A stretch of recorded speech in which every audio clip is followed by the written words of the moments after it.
Tuhan, kalian ini siapa? Kenapa rame-rame di sini malam-malam begini? Kenapa kamu heran, Rina? Mereka ini rekan-rekan kerja kamu, orang-orang yang setiap hari berada di sekitarmu. Enggak, bukan. Rekan kerja aku bukan kalian. Tolong aku mau keluar, aku mau pulang. Tolong siapapun, tolongin aku. Pintunya hilang, Mas Dimas, tolong lepasin aku salah apa sama kalian?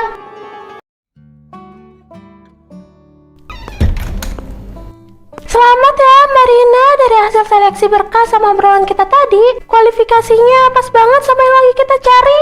Wah, seriusan Mbak? Jadi aku langsung diterima nih? Iya betul, besok Marina udah bisa langsung masuk dan mulai adaptasi jadi staf administrasi. Untuk masalah gaji awal, sesuai ya sama nominal yang udah tertera di surat penawaran kerja kemarin. Duh, makasih banyak ya Mbak Sari. Jujur aku lega banget. Kebetulan aku lagi butuh banget kerjaan ini buat nutupin kebutuhan bulanan. Nggak nyangka prosesnya bisa secepat ini. Bagus kalau begitu, kita emang lagi butuh orang secepatnya. Selamat bergabung di Arunika Media ya Mbak. Semoga betah dan bisa ikut bertahan lama di sini. Siap Mbak Sari, aku bakal berusaha kerja semaksimal mungkin kok. Makasih banyak ya sekali lagi Mbak. Yes, besok aku kerja. Besok aku nggak boleh telat, aku harus semangat.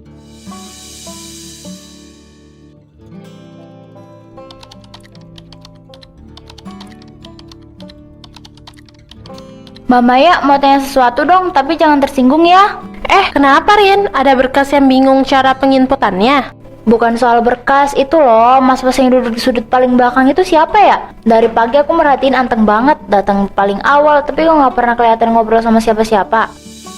Oh, itu Mas Dimas. Dia emang begitu, anaknya pendiam banget. Jangan kaget kalau dia jarang nyapa duluan. Udah lama banget ya Mbak dia kerja di sini. Penampilannya kelihatan rapi banget, tapi gaya pakaiannya agak beda ya sama kita-kita.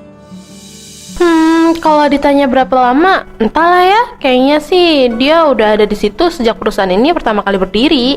Ah, Mbak Maya bisa aja bercandanya. Berarti dia udah senior banget dong. Hampir kayak sesepuh gedung ini.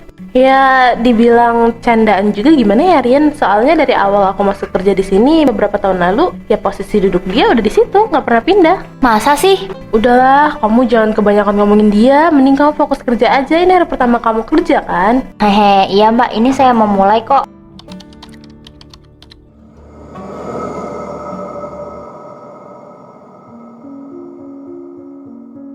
Mbak Maya, sejujurnya aku masih penasaran deh sama Mas Dimas itu. Penasaran gimana lagi sih Rin? Masih mikirin soal dia yang pendiam itu? Bukan cuma itu, coba deh Mbak ingat-ingat. Mbak pernah nggak lihat Mas Dimas makan di kantin ini pas jam istirahat atau sekedar beli kopi di luar gitu? Ya mungkin dia tipe orang yang lebih suka bawa bekal dari rumah terus makan di mejanya sendiri. Rin, kan banyak orang yang begitu. Nah, masalahnya itu di meja kerja dia pun aku nggak pernah lihat ada botol minum, tempat makan atau kaleng kopi. Bahkan aku nggak pernah lihat dia berdiri buat ke toilet sama sekali dari pagi sampai sore. Ya elah Rina, ya mungkin aja dia ke toilet pas kamu lagi fokus ngetik atau pas kamu lagi kamar mandi juga. Masa hal begitu diteliti banget sih? Mending buruan dihabisin makanannya. Terus kita ada deadline laporan bulanan loh. Iya sih, mungkin aku aja yang terlalu berlebihan. Tapi ada satu hal lagi yang bikin aku kepikiran terus. Tiap kali aku pamit pulang sore, dia selalu natap aku sambil bilang, besok jangan lupa datang lagi ya. Terus salahnya di mana? Cara ngomongnya itu loh Mbak, datar banget, nggak ada ekspresi sama sekali, malah terkesan kayak peringatan, bukan sekedar ramah tamah biasa. Udah jangan aneh-aneh mikirnya. Dia cuma berusaha ramah sama karyawan baru kayak kamu. Jangan bikin diri sendiri jadi paranoid gitu Ya, aku cuma penasaran aja Mbak.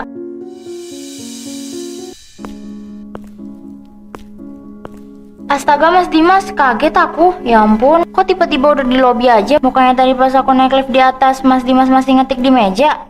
Aku pakai tangga darurat. Pekerjaan hari ini sangat bagus, Rina. Atasan tadi sempat memuji hasil laporan yang kamu selesaikan. Oh gitu, makasih banyak ya Mas Dimas. Tapi jujur, itu juga berkat bantuan Mas Dimas tadi siang yang ngasih tahu rumus spreadsheet-nya. Kalau nggak dibantu mungkin aku masih keteteran sampai sekarang. Kamu cepat belajar ya. Kehadiranmu sangat membantu di ruangan itu. Makasih ya Mas. Kalau gitu aku duluan ya Mas Dimas. Udah malam banget nih, mau langsung cari angkutan buat pulang. Mas Dimas nggak pulang sekalian? Besok jangan lupa datang lagi. Iya Mas, pasti datang kok. Kan besok masih hari kerja. Mari ya Mas Dimas.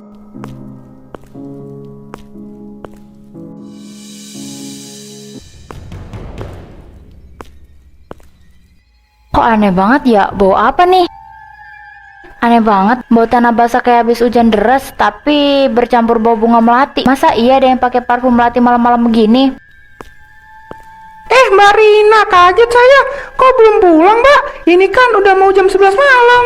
Oh, Pak Joko. Ini Pak, tadi lagi nyelesain laporan di meja. Ini baru mau antar berkas ke ruang arsip sebentar. Walah, rajin banget, Mbak. Tapi kalau udah telat, ini mending dilanjut besok pagi aja, Mbak. Gedung ini kalau udah lewat jam 10 malam suka agak lain suasananya. Lain gimana maksudnya, Pak? Ya, namanya juga gedung tua, Mbak. Takut ada hal yang tidak diinginkan saya. Kita kan hidup tuh saling berdampingan dengan makhluk lain. Oh iya, Pak Joko. Pak Joko nyium bau aneh nggak di sekitar sini? Kayak bau tanah sama wangian melati gitu. Nggak ada cium apa-apa tuh saya. Mbak, udah jangan diuraukan. Mbak Rina, mending cepat selesaikan urusannya. Terus balik ke ruangan ya. Saya mau lanjut numpuk sampah di bawah dulu. Tapi Pak, Udah ya Mbak, ingat pesan saya. Jangan keluyuran sendirian malam-malam gini. kok Pak Joko mendadak aneh gitu sih? Ih, mending aku cepet-cepet balik deh.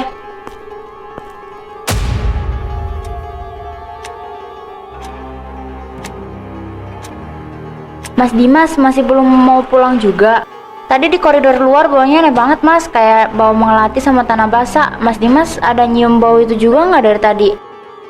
Ah, ya ampun, kok mati lampu sih? Mas Dimas masih di situ kan? Aduh, mana gelap banget lagi. Mas ada bawa korek atau senter nggak? Aduh, ini HP ku mana sih? Mas Dimas jangan bercanda dong mas, nggak lucu.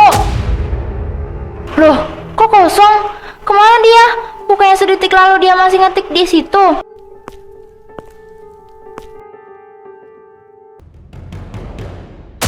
Jangan pulang dulu. Mas Dimas, ya Tuhan, kaget aku. Mas dari mana sih? Tadi di meja nggak ada, kok tiba-tiba udah di belakang. Pekerjaanmu belum selesai dan besok kamu masih harus datang.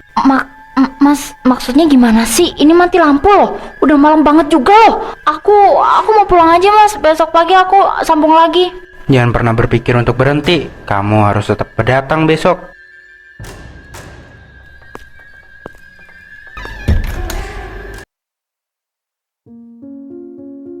Permisi Mbak Sari. Marina, ada apa mbak? Kok mukanya pucat banget gitu? Mau ngurus surat lembur atau ada kendala administrasi?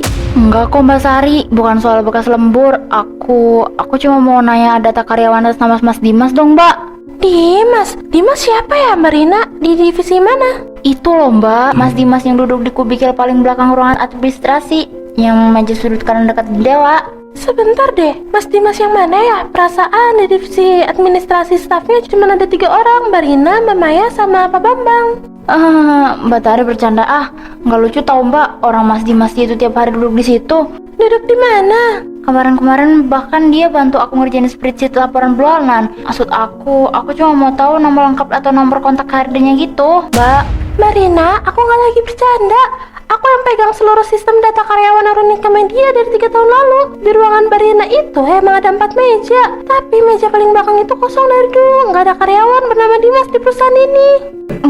Nggak mungkin. Orang dia ada terus kok, tiap hari dari pagi sampai malam dia ngetik di situ, Mbak. Mbak Rina mau lihat sendiri struktur organisasinya di sistem. Boleh kesini? Nggak ada nama Dimas sama sekali mbak. Mending Mbak Rina istirahat deh. Kayaknya Mbak Rina terlalu capek sampai berhalusinasi gitu. Kayaknya iya deh Mbak. Aku terlalu capek makanya aku halusinasi. Aku duluan ya Mbak. Maaf mau waktunya.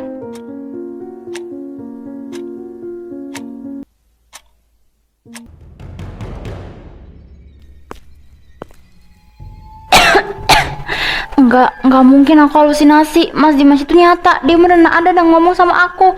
Pasti ada rekam jejak di dokumen lama, pasti ada. Dokumentasi perusahaan tahun 2003, 13 tahun lalu. Bukan mundur lagi. Nah ini dia dokumen pembentukan Arunika Media. Ya Tuhan, nggak mungkin. Ini kan Mas Dimas, staf administrasi utama. Foto diambil 14 Oktober 2003. 23 tahun lalu. Foto ini diambil 23 tahun lalu. Jadi yang duduk di sebelah aku selama ini yang ngomong sama aku tiap malam itu siapa? Siapa di luar? Mas Dimas, tolong jangan ganggu aku. Tolong.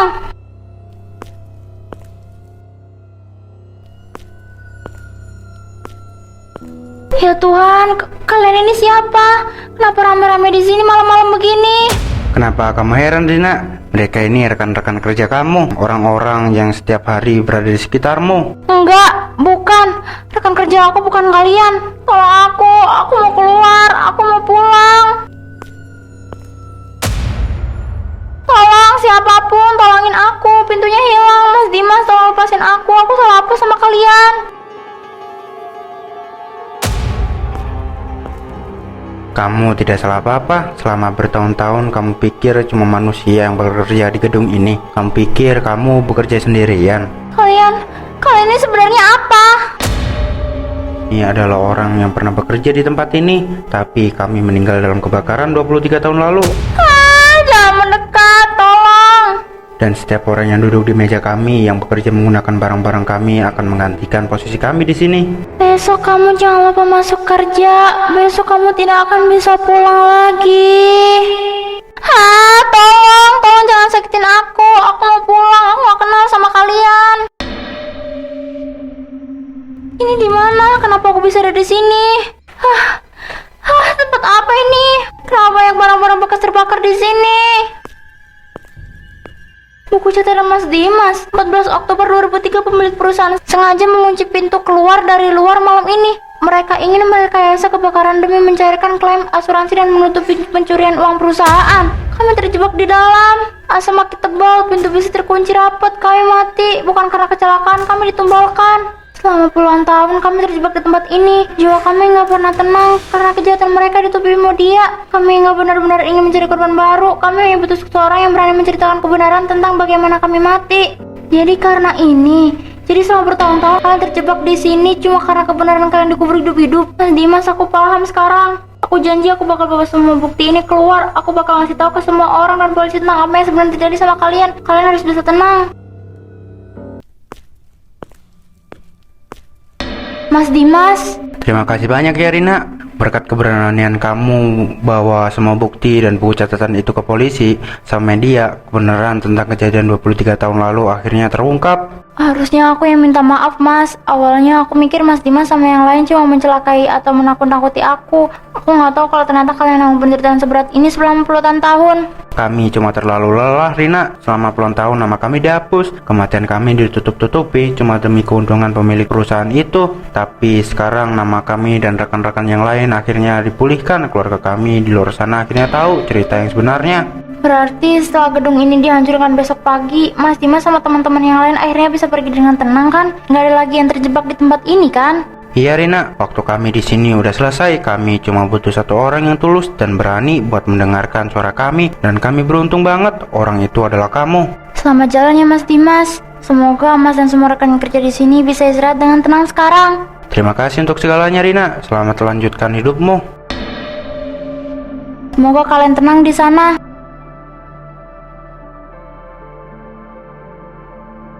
Email dari siapa nih? Nggak ada nama pengirimnya. Terima kasih sudah menyelesaikan pekerjaan kami. Kok kata-katanya persis kayak...